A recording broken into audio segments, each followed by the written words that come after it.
بس انا عايز افكرك بحاجه، النجمه اللي على التيشيرت بتاعه كانت على قفاك انت. فانت اي حد بيعوز ياخد منك حاجه بيديك على قفاك، سواء بطوله سواء صفقه.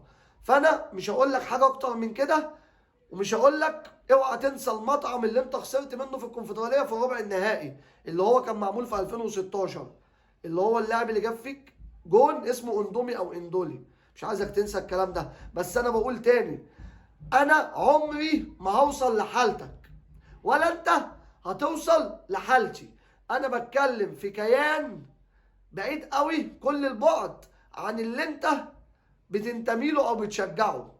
انا زعلان على فريق بجد ما ينفعش ولا انت ولا فريقك ولا جمهورك تشمت فيه في يوم من الايام. بس هو ده حال كرة القدم لما يكون عندنا حرفي، قول عليه زي ما تقول حرفي وليس مدرب تاني. انا مش عايز اقول حاجة لان اي حرف انا هذكره هيكون انضف واحسن منه في شغله. ده راجل حب زي ما بدأها معانا حب يختمها معانا وطينها خالص، جاي كحلها عماها.